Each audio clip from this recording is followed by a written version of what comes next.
Nasusulat hindi lamang sa tinapay na bubuhay ang tao, kundi sa bawat salita na nanggagaling sa bibig ng Diyos. Kayo po ay nakatunghay sa ating serye na kung paano mamuhay ng biblical at practical sa panahon ng walang katiyakan. Okay? Atin pong i-recite ang sumasampalataya. Sumasampalataya ako sa Diyos amang makapangyarihan sa lahat, lumalang ng langit at lupa, at kay Hesukristo na anak niya, Panginoon natin na sa hiwaga ng Espiritu Santo, ipinanganak ng Birhing Maria, nagdamdam ng hirap sa kahatulan ni Poncio Pilato, ipinako sa krus, namatay at nilibing sa ikatlong araw at nabuhay sa mga patay. Umakyat sa langit at umupo sa kanan ng Diyos amang makapangyarihan sa lahat, doon nagmumula na paparito upang humukom sa mga buhay at mga patay. Sinasampalatayanan ko ang Espiritu Santo, ang banal na iglesyang laganap, ang pagkakaisa ng mga banal at kapatawaran ng mga kasalanan, ang kabuhayan ng katawan at ang buhay na walang hanggan. Siya nawa. Atin pong i-recite ang 10 utos. Huwag kang magkakaroon ng ibang Diyos sa harap ko. Huwag kang gagawa para sa iyo ng larawang inanyuan. Huwag mong babanggitin ang pangalan ng Panginoong mong Diyos sa walang kapuluhan. Alalahanin mo ang araw ng Sabat upang ipangilin. Galang mo ang iyong ama at ang iyong ina.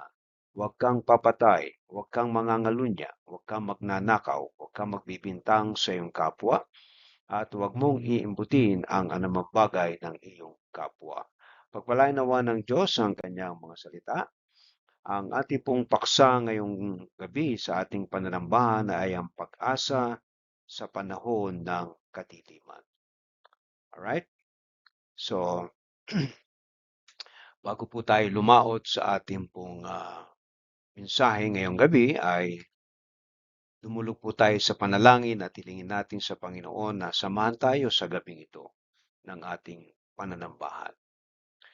Dakila naming Diyos, nagpapasalamat po kami sa buhay at kalakasan at sa pag-iingat mo sa nakalipas na isang linggo. At patuloy mo kaming pinapaalalahanan, ginagabayan, sinasamahan, binibiyayaan upang kami, O Diyos, ay patuloy na makapaglingkod sa iyo. Aming dalangin ang aming mga kapatid na nakatunghay sa gabing ito at kabahagi ng gawain ito ng pagsamba. Nawa ang Espiritu Santo ang mangusap sa bawat isa. Nihiling po namin, Panginoon, ang lahat ng ito sa ngalan ni Kristo na aming Panginoon at tagapagligtas. Amen. Alright? So, balikan po natin yung ating mga serye. Ito po ay 30 episode ng ating pong kung paano mamuhay ng biblical at practical sa panahon ng ah, kapighatian o kabalisahan. Ang una ay natalakay na po natin yung pananampalataya sa gitna ng bagyo. At ngayon naman ay ang pag-asa sa panahon ng kadiliman. Okay? Hindi ko na po babasahin lahat yan. So, ang tatlong layunin po ng ating mga sermon ay una, palalimin ang pananampalataya at pag-asa ng mga mananampalataya upang ituro kung paano manatiling matatag sa gitna ng unos, kadiliman, tukso, pag-aalala, at iba't ibang pagsubok na ang Diyos ay patuloy na gumagabay, nagliligtas at nagbibigay ng lakas. Ikalawa ay hubugin ang praktikal at banal na pamumuhay ayon sa karunungan ng Diyos upang maipakita kung paano isabuhay ang liwanag, kabanalan, kapayapaan at karunungan sa pang-araw-araw na sitwasyon. Anuman po ang ingay o hamon ng mundo. At ikatlo ay patatagin ang relasyon at pagkakaisa ng sambayanan ng Diyos upang himukin ang bawat mananampalataya na magtulungan at magpalakasan, mag-encourage at sama-samang lumago sa biyaya ng Diyos. So, ang objective po natin sa mga sermon na to ay yung pagpapalalim, paghubog at pagpapatatag. At ang focus po niyan ay nakatutok sa ating welfare, sa ating pananampalataya. Okay? Pag-asa sa panahon ng kadiliman. Ano ba yung ating pwedeng asahan sa panahon na tayo ay nangangapa sa dilim, na tila parang wala tayong liwanag na nakikita? Ito po ay may matalinghaga, ano po, na pamagat. Ang kadiliman ay pwedeng tumukoy sa mga problema sa buhay. Pwedeng tumukoy sa mga kapighatian o kabalisahan. So iba't ibang uri ng kadiliman ang ating maaring tinatahak ngayon at yung pag-asa sa panahong ito ay titingnan po natin sa aklat po ng Jeremias chapter 29 verse 11 at maaring kayo ay pamilyar sa talatang ito at ito po ay akin nang naipangaral at kumbaga nga ay ito ay bilang review na lamang sa inyo pero meron itong panibagong twist o tinatawag nating lapat o application sa ating mga buhay.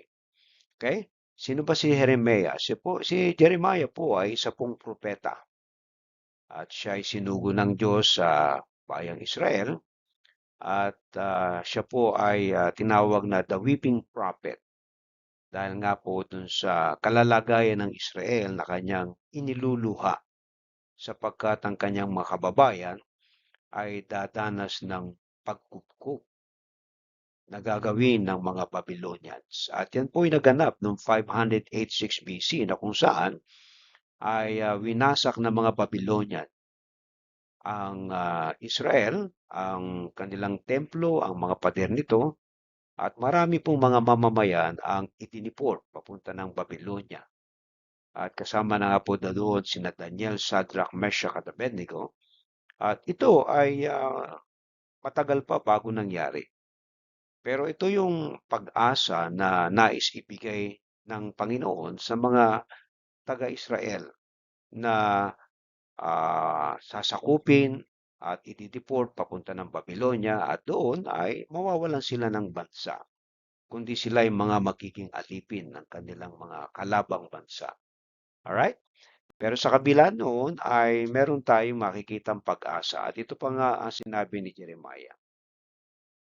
Sa pamamagitan ni Jeremiah, ang sabi ng Panginoon, sapagkat batid kong lubos ang mga plano ko para sa inyo, mga planong hindi ninyo ikakasama, kundi para sa inyong ikabubuti. Ito'y mga planong magdudulot sa inyo ng kinabukasang punong-puno ng pag-asa. Kung i-analyze natin itong talatang ito, yung batid kong lubos ang mga plano ko para sa inyo. In English, I know my plans for you. So, yung plano ng Diyos sa bayang Israel, na sila ay magiging isang nasyon o isang bansa na magiging matatag at malakas at sila po yung tinagurian na the client nation to God. Ibig sabihin sila po yung bansa na kinagiliwan ng Diyos, pinagpala. At ang dahilan niyan para po sila ay maging isang bansa na maghahatid ng kabutihan ni Yahweh sa buong mundo. Pero they failed to do that because of their idolatry, ng kanilang mga pagsamba sa mga Diyos-Diyosan. Kaya sila winasak. Pero ganun pa man, ang plano ng Diyos pa rin ang mananaig.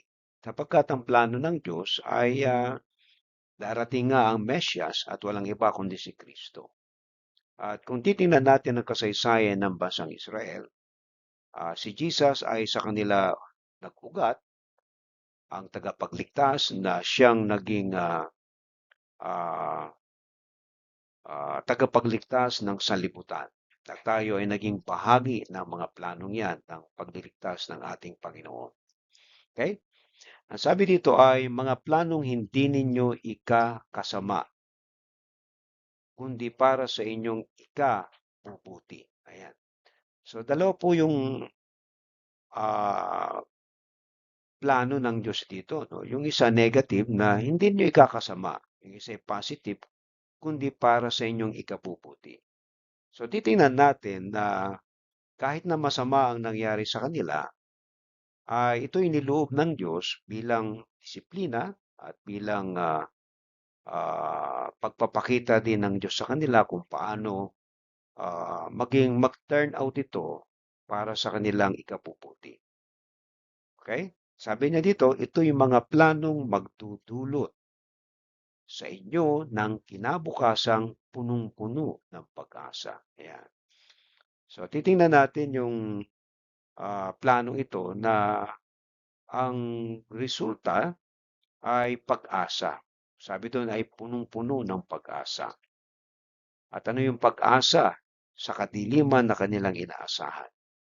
Ito na nga yung pagliligtas ng ating Panginoon. Sapagkat after 70 years ng kanilang Babylonian captivity, ay kabalik sila sa Israel. Sapagkat ay tinaas naman ng Diyos si King Cyrus ng Persia upang sakupin ang Babylonia.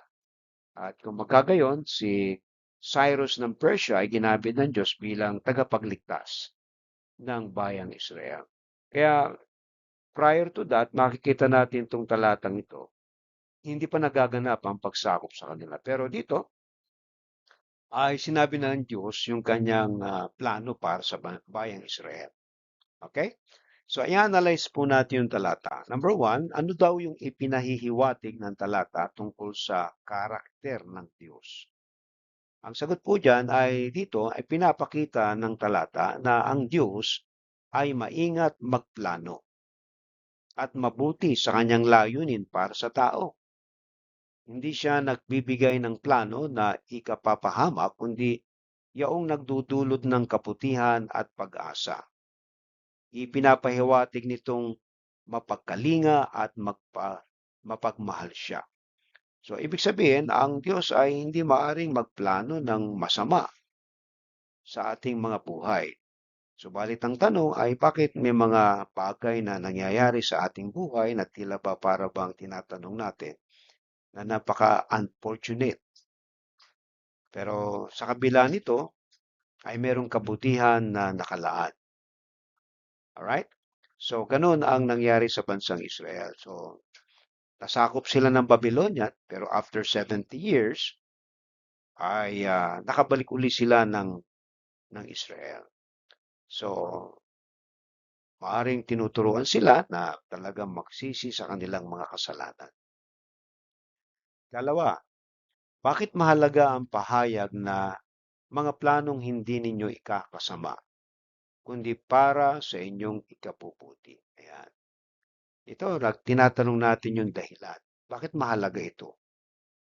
Mahalaga ito dahil nagbibigay ito ng katiyakan sa mga taong dumaranas ng pagsubok. Pinapaalala nito ang kasalukuyang hirap ay hindi ang wakas ng kanilang kwento. At may mas malalim na layunin ng Diyos na nakatuon sa kanilang kabutihan. At minsan ay iniisip din natin yung mga pangyayari sa ating buhay na mga unfortunate thing, kung bakit tayo ay may karamdaman, bakit tayo ay nahihirapan o naghihirap, may maraming problema. So, sa kabila ng mga bagay na yan, hindi mo yan ikapapahamak. Pinahintulutan ng Diyos mangyari yan kasi meron siyang plano mabuti. At hindi natin alam kung ano yung rason niyan, pero ang bayang Israel, kita natin yung rason kung bakit sila ipinasakop ng Diyos sa mga Babylonians. Kasi matigas ang kanilang mga ulo. Ayaw nilang sumunod sa Panginoon. Kaya pinahintulutan ng Diyos na sila ay masakop ng kanilang mga kaaway. Pero dahil mahal sila ng Diyos, ay nangako ang Diyos na sila ay muling ibabalik. At yun ay nagkatotoo. Alright? Ikatlo, paano nagiging central ang tema ng pag-asa sa kabuuang mensahe ng talata? Ito naman yung paraan. Paano naging tema yung pag-asa? Paano naging sentro? Ang pag-asa po ang dulo ng mga planong binabanggit sa talata. Hindi lamang magandang kinabukasan ang ipinapangako, kundi isang kinabukasang may pag-asa. isang emosyon at pananampalataya na nagbibigay lakas upang magpatuloy kahit may pag ah, ah, paghihintay, ano po. So, kumbaga, sa kabila po ng madilim na dinadaanan, ay naroon pa rin yung pag-asa, pananampalataya. At ito ay para tayo magpatuloy kahit may ah, either na paghihirap o paghihintay na tinutukoy po dito sa ating puntong ito. Ano po? Pero titingnan natin na yung pag-asa, ano po, na bagamat nagtatagal, at least meron kang inaasahan. Bagamat ikaw yung naghihirap, at least meron kang inaasahan. So yan po yung pag-asa. So ngayon, kung ilalapat natin ito, ano ba yung magiging application nito sa buhay natin? Siguro ay maraming tanong kayo sa inyong mga buhay at sa inyong mga sarili, sa inyong pamilya, sa inyong mga kalalagayan ngayon, kung bakit kayo ay naghihirap, kung bakit kayo nahihirapan, kung bakit tama lang o sapat lang. Alright? So, ganun pa man ay meron pa rin pag-asa na makikita natin na merong plano ang Diyos sa iyo. Alright? Wala itong pagkakaiba sa sa paghihintay na ang magsasaka hindi aanin kung hindi siya magtatanim. At sa pagtatanim niya ay hinihintay niya ang pagbubunga nito. Ganon din naman ang ating mga pagtitiis sa panahon na tayo nahihirapan. Na pagkatapos ng pagdurusa ay kagaanan naman. Kung paano si Job na sinubok ay naglalagpas, kung ano man ang mga nawala sa kanya ay ipinalik sa kanya ng Diyos ng doble. Si Abraham nang sumunod sa Diyos ay nakita niya ang pangako ng Diyos sa kanya. Na kahit hindi niya alam kung saan siya pupunta, ay sumunod siya at naghintay siya. Imagine mo, pangako ng Diyos sa kanya ay pararamihin ko ang iyong lahi.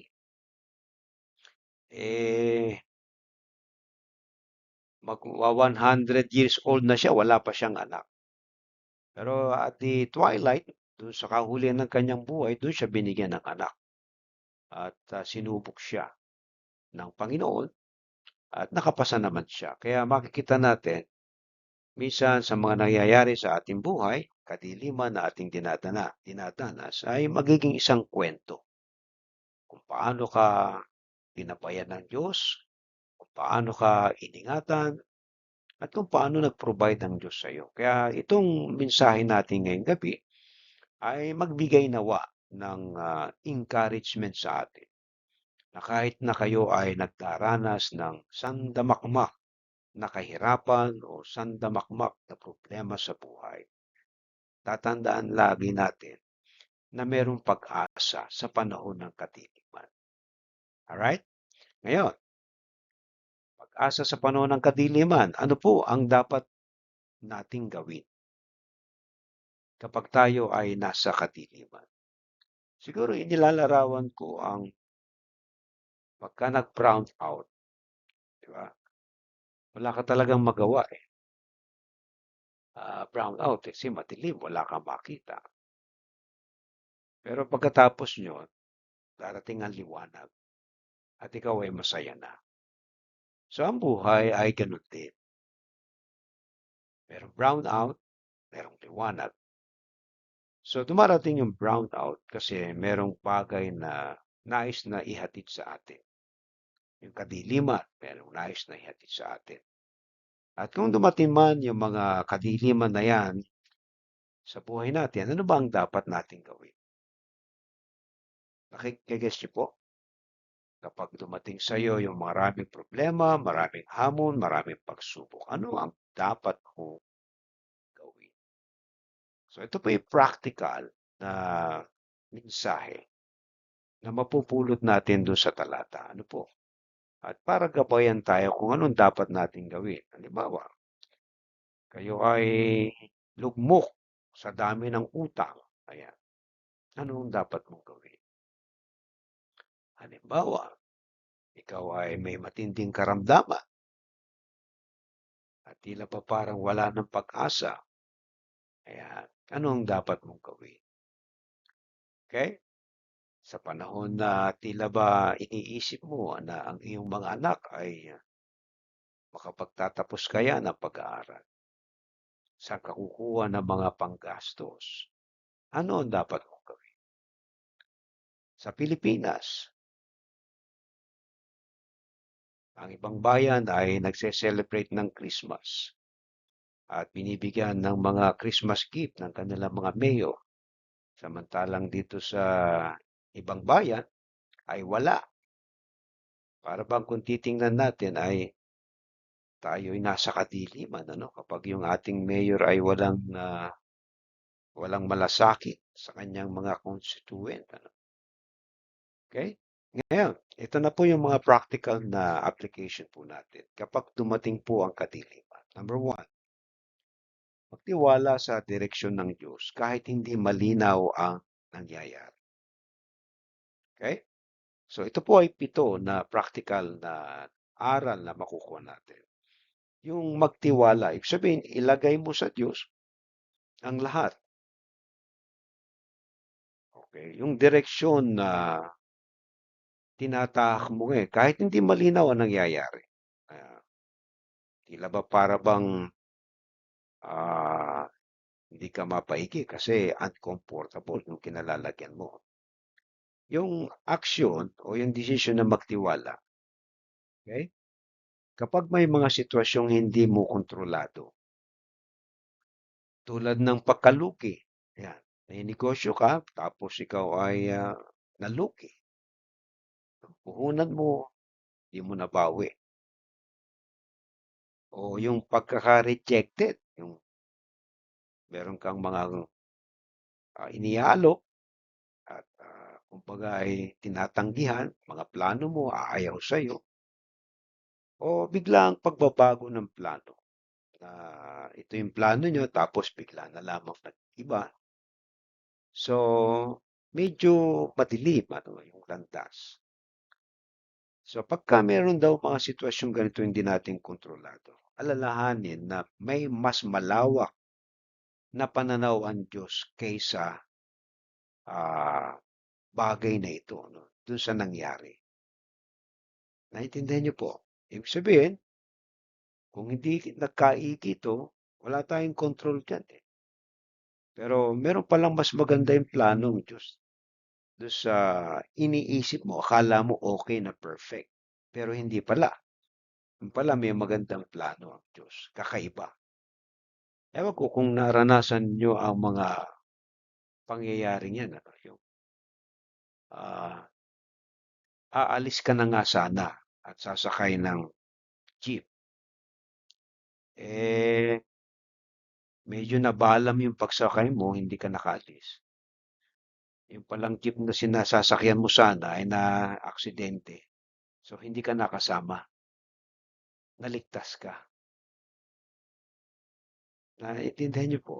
Yung mga event na unfortunate, iniisip natin na sayang. Pero huwag tayo manghinayang kasi mayroong laging mas magandang plano ang Diyos. Meron siyang mas mabuting o-offer. At kaya hindi dapat tayo mag-regret.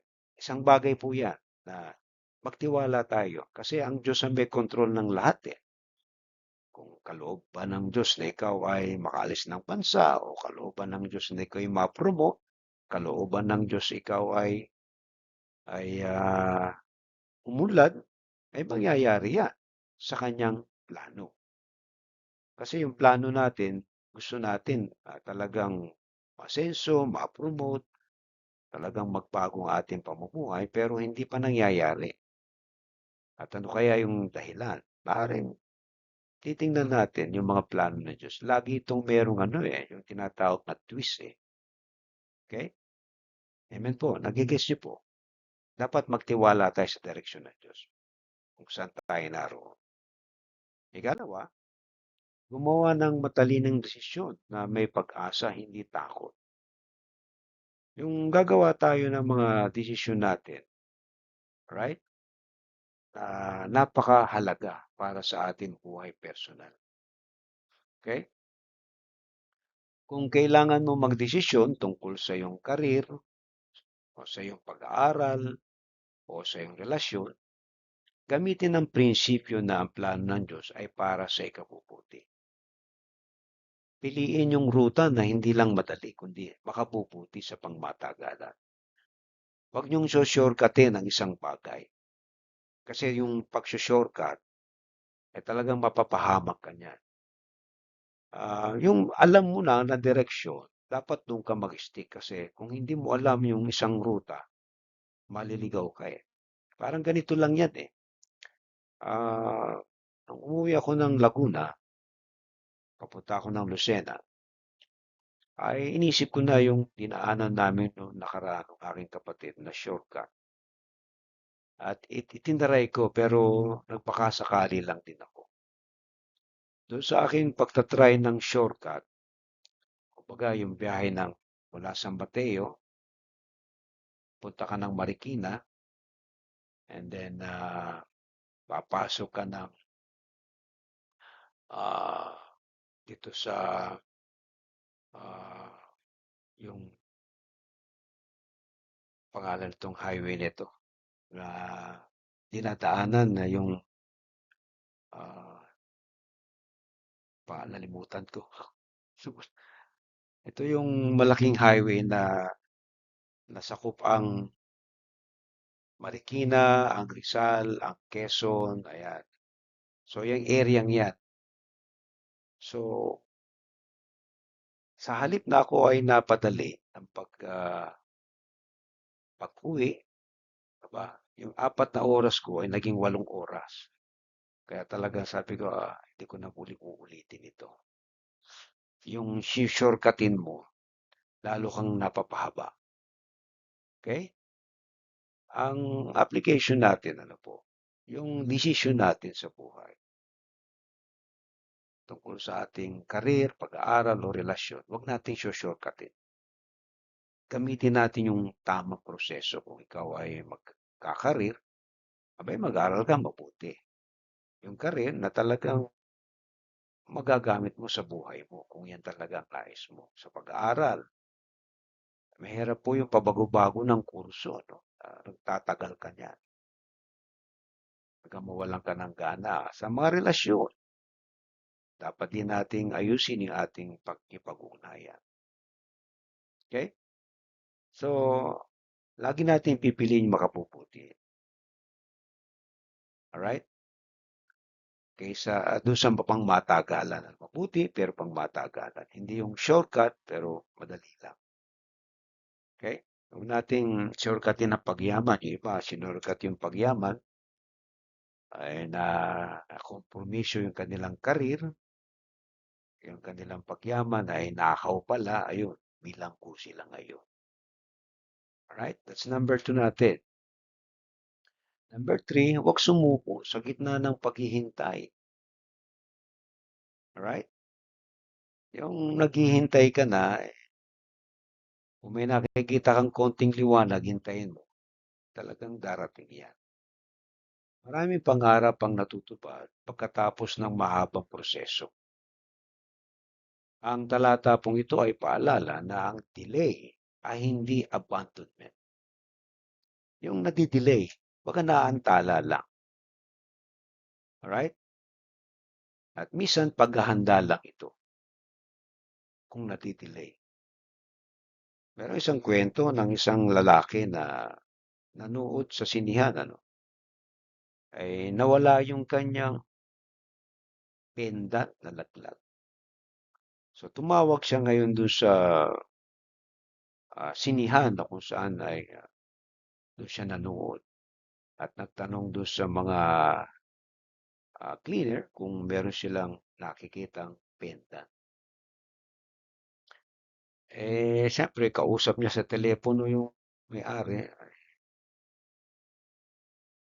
Siguro nagtagal ng paghahanap, nakita nung kanyang tagapaglinis. Nung babalikan na siya ng may-ari, hindi na siya makontak kasi nag-offline na siya. Wala na, hindi na nakaka-communicate. So, ibig lamang sabihin ay yung paghihintay ay worth waiting. Talagang kinakailangan mo ng pasensya. Alright? So, hindi ka namang inabandon eh. Ganon din sa ating buhay. Yung mga inaasahan natin sa Diyos, yung hinihintay natin na mga prayer, mga plano natin na matupad. Laging nasa tama at takdang panahon yan. Kaya hindi tayo nagmamadali. Alright? At kung darating man yung mga ganyan na paghintayin tayo ng Lord, ay maghintay lang tayo kasi siya naman yung nagtatakda, hindi naman tayo. At yung nagmamadali at yung shortcut at gumagawa ng kalokohan para lang ma-achieve nila yung kanilang mga gusto, doon mas lalong napapahamak. Alright? So, tingnan natin yung tamang proseso. Lahat dadaan sa tamang proseso. Huwag natin shortcutin. Okay? Number 3 yan. Number 4, magtakda ng mga layunin na nakahanay sa mabubuting plano. Yung schedule mo yan, yung mga purpose na naka-align sa mabuting plano. No? Okay? Kung may layunin gusto mong simulan, gusto mong magnegosyo, gusto mong mag-ministry, gusto mong pag-aaral, o gusto mong pag-aasawa, itanong, ito ba ay nakakatulong para sa mabuti? Sa akin at sa iba? Layon sa buhay na nagpapakita ng direksyon at pag-asa. Halimbawa, gusto mong magnegosyo. Yung tanong na, ito ba ay nakatutulong para sa mabuti? Sa akin, sa iba? Ay negosyo yan. Kaya lang yung negosyo mo ay nakawawasak ng tao. Nagnegosyo ka ng shabu at saka drugs eh. So, hindi magandang negosyo yan. Right? Yung ministry, yan po ay pinagpaplanuhan din. Kung papasok ka ng ministry, nihanda mo rin ang sarili mo. Ikaw ay nag-aaral din, nagsusuri, nag-observe. Kasi yung pagpasok po sa ministry, ito po ay lifetime commitment to eh. Na hindi to parang kanin ay sinubong at iluluwa mo pag napasok ka. Okay? Ganun din yung pag-aaral po. Lalo na yung pag-aasawa. Lahat po yan ay pinaplano. Okay? Kung gusto mong simulan yan, talagang kailangan nakalatag po yan. Alright? So, mapapuputay tayo kung maganda po yung naka-align po doon sa plano. Lalo na kung plano talaga ng Diyos yan, ay talagang tutulungan ka ng Diyos. Pero wag mo lang shortcutin yung mga bagay na gusto mo para lamang ma-achieve mo. Sa negosyo, huwag kang mandadaya. Sa ministry, ihanda mo sarili mo. Sa pag-aaral, talagang magsikap ka. Sa pag-aasawa, ay kinakailangan prepared ka. Dapat meron kang hanap buhay bago ka mag-asawa. Mahirap yung mag-asawa ka, wala kang hanap buhay, sino magpapakain niya sa asawa mo? Maghihiwalay kayo niyan. Right? Dapat ihanda ang sarili sa mga bagay na ganito. Okay?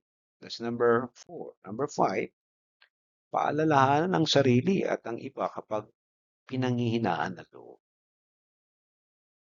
So, paano mo papaalalahanan ang sarili mo kung pinanghihinaan ka ng loob? Gawin pang-encourage ang talata sa kaibigan. Yung talata na binasa natin sa kapamilya o sa sarili na lubos kong nababati ang plano ko sa iyo. Sabihin, I know my plans for you is to not to harm you, but to prosper you. pag-iisipin mo, i-encourage mo sarili mo na plano ng Diyos sa akin ay pasaganain ako. Bakit pinanghihinaan ako ng loob? Okay? Minsan sapat na paalalang may magandang plano ang Diyos para sa iyo. Kaya kapag dumadaan ka sa dilim, iisipin mo lagi na may magandang plano ang Diyos sa akin. Kung hindi ito maganda ngayon, baka may plano ang Diyos na mas maganda na inihahanda niya ako. Kasi isang bagay dito na titingnan natin. Kapag hindi pa nangyayari ang isang bagay na gusto, ay malamang na hindi pa yan timing para sa iyo. Maaari ikaw ay inihahanda pa ng Diyos para kayanin mo yan. Dahil kung ibibigay ng Diyos sa iyo ang isang bagay na hindi mo kayang dalhin, ay mamamatay ka lang dyan, mapapahamak ka. Naintindihan niyo po o kaya masasayang lang. Para bang humingi ka ng ah, isang drum na tubig, ay kamay ang pinangsahod mo. Hindi ka bubuhusan ng Diyos ng ganyan dahil masasayang ka. Naintindihan niyo po. Okay? Kaya ang mga nangyayari sa atin, lagi tayong magtatanong na at may encourage sa sarili natin, may magandang plano ang Diyos sa akin dito. Kung bakit nangyayari ito. Siguro, may tinuturo sa akin ng Diyos. Siguro, gusto ng Diyos na ayusin ko ang aking nararamdaman, ang aking iniisip. So maraming bagay na i-consider tayo. Pero ang isang punto rito ay laging may magandang plano ang Diyos para sa iyo. At hindi nagplano ang Diyos sa iyo para mawasak ka. Hindi paplanuhin ng Diyos yan. Okay? Kung mangyayari man yan, yan ay isang pagsubok at inihanda ka ng Diyos para lagi kang tunay kang maging matatag. Naintindihan po. Kaya huwag tayong magkaroon ng pagtatampo o panghihinayang kung bakit nangyari ang mga bagay ito. Lahat niyan ay may mga plano ang Diyos. Kung si Joseph ay ganda na ng buhay ni Joseph sa Ehipto nung siya ay maging tagapamahala ni Potiphar, pero nabilanggo pa siya dahil sa inakusahan siya ng rape. You see that? Pero sabi niya, it turns out pa rin na maganda yung plano ng Diyos kasi nung mabilanggo siya, at meron dalawang alipin na ang paraon at naroon na isa'y nabilang, isa'y nakalaya, isa'y namatay. So yun ang pagkakataon at siya ay naipakilala sa paraon at doon yung napanaginipan ng paraon ay kanyang naipaliwanag at kanyang nakita. So yun ang simula ng tinatawag na pag-angat na laging timing ang Diyos sa plano niya. Hindi siya advance, hindi siya huli. Tama lang.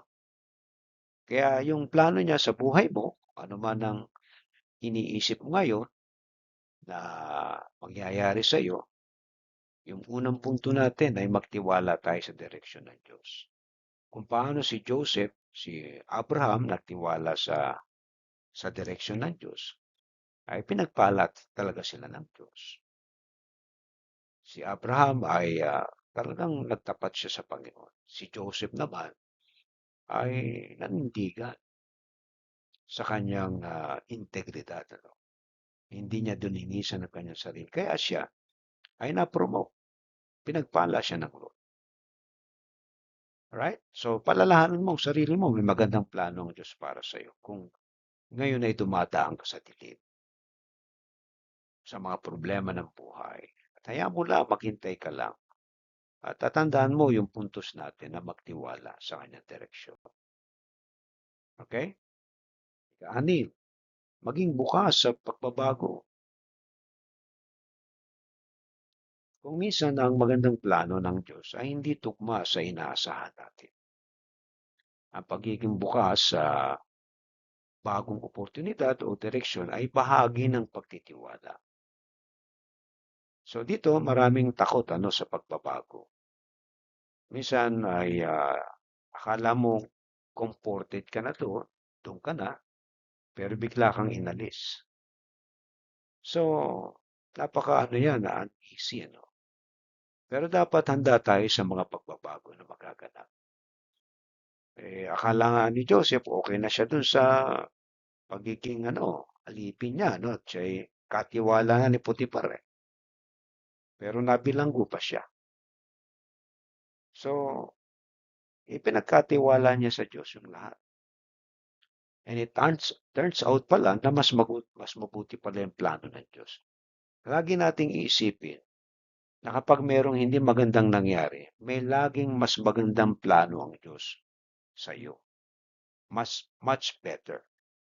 Yung plano natin ay plano natin yun, eh. Kaya lang, doon pumapalpak tayo. Pero mayroon palang mas magandang plano. Hinahahayaan ka lang ng Diyos diyan. Maranasan mo yan. Ipapakita niya sa iyo. And then, ibibigay naman niya sa iyo yung plano niya. At yun, wala nang pwedeng humadlang doon. Katulad na nangyari kay Joseph. Yung promotion niya, tuloy-tuloy yun. Imagine mo, ikaw ang pinakamakapangyarihan tao sa Ehipto. Right? So, ganun ang Diyos mag-promote. When you are promoted, God promotes you. Right? When you are blessed, God bless you. Ang Diyos ang nagpapala. Kapito, yung pagpili ng pag-asa kaysa negatibo. Pipili lagi natin may pag-asa. Iisipin mo lagi may mangyayari pa maganda. Sa bawat hamon, humanap ng kahit maliit na hakbang na nagpapakita ng pag-asa. Yung susulat mo, journal mo, yung nagdarasal ka, gumagawa ka ng mga action plan, magagawin mo, o yung paglapit sa mga taong nagbibigay suporta sa iyo. So ito yung mga maliliit na hakbang na pwede mong gawin. Amen. So kaya nga mga kapatid, ang pag-asa sa panahon ng kadiliman, makikita natin yan. Magsisimula tayo dun sa pagtitiwala sa Diyos, sa plano niya. Dahil siya may kontrol ng lahat. Hindi tayo. Wala tayong kontrol sa mga pangyayari. Kasi anytime pwedeng magbago ang tao, pwedeng magbago ang panahon. Yung akala mong okay na, di pa pala. Pero yung pag-asa na ating tinitingnan sa panahon ng kadiliman ay hayaan natin ng Diyos na gumalaw sa atin at maghintay tayo kasi yung paghihintay, mas malaki ang natutulong niya. Alright? So, tatlong hamon sa atin ngayon. Tatlo lamang to. No? Yung pito ay nabuksan na natin kung paano natin gagawin o ano dapat natin gawin kapag tayo ay nasa kadiliman. Una, ang hamon ng pagtitiwala. Ang pagtanggap na ang mga plano ng Diyos ay mabuti kahit hindi pa natin nakikita o naunawaan ay isang malaking hamon sa gitna ng pag-aalinlangan o problema. Big challenge po yan sa atin, yung magtiwala sa Diyos. Kasi wala eh. Wala kang pwedeng panghawakan eh, kundi magtiwala lamang doon sa pwedeng gawin ng Diyos sa'yo.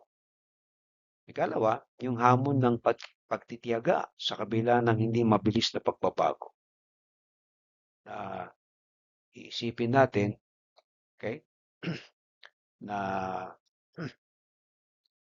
para bang, oops, ah, hindi umuusad ay ano yan, kumbaga nakakapagod. But ganun pa man, ay makikita natin ang pagkontrol ng Diyos sa mga pangyayari. Alright? Tuloy po natin. Yung ipinapahiwatig ng talata na may magandang kinabukasan, ngunit hindi nito sinasabing darating agad. Hamon po ang magpatuloy kahit mabagal ang progreso. Katulad ng pangako ng Diyos na pagpapalain kita kung ikaw ay magtatapat. So yan, kaakibat po niya na hindi agad yan yung blessing. Naniwala ka nga, pero hindi agad dumadating yan. Yan ay may mga prosesong ginagawa ang Diyos. Kumbaga, inihahanda ka pa. Kapag handa ka na, darating yan. Kaya wag magmadali. Kasi may tamang panahon lagi sa lahat ng bagay. Kahit na yung pag-asenso Alright? May tamang panahon po yan. Ikatlong hamon natin ay yung pagpapanatili ng pag-asa. Sa gitna ng paghihirap, pinakamahirap panatilihin ang pag-asa.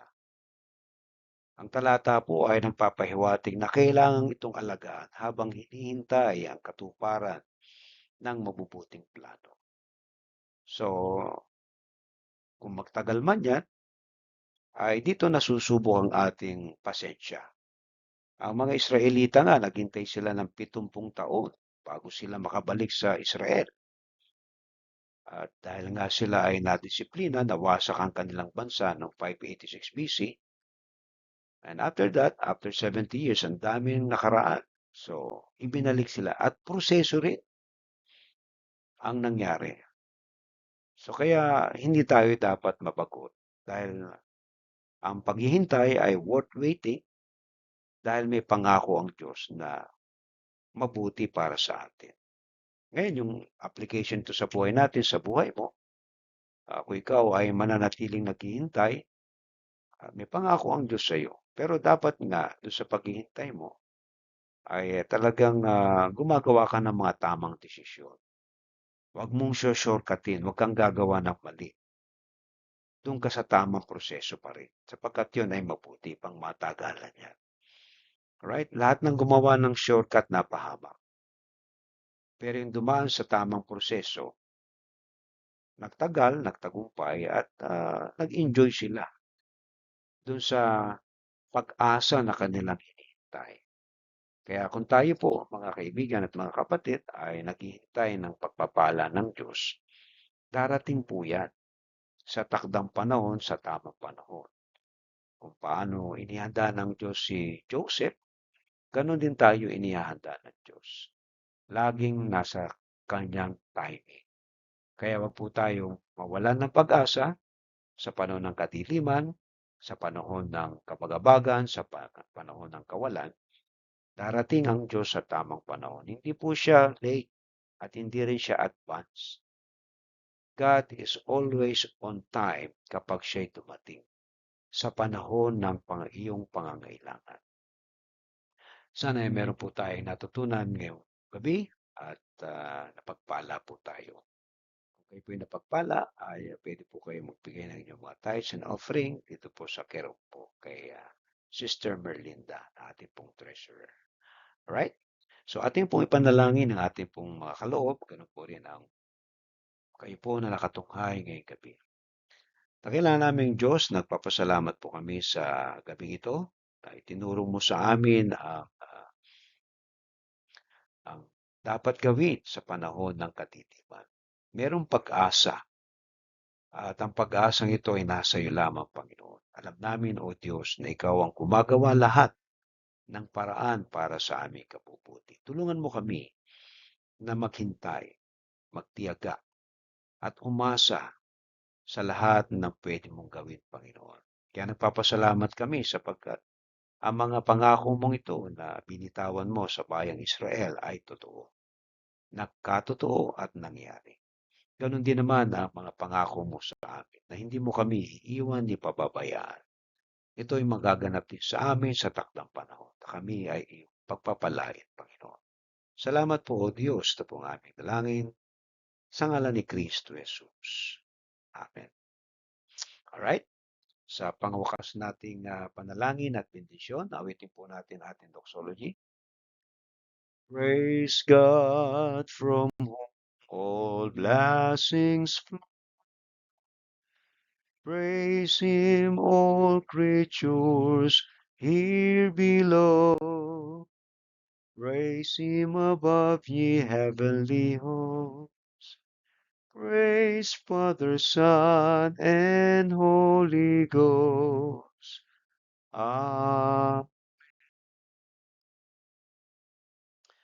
Pagpalain ka nawa at ingatan ni Yahweh, kapagan ka nawa at subaybayan ni Yahweh, tingapin ka nawa at bigyan ng kapayapaan ni Yahweh. Tatlo pong amen.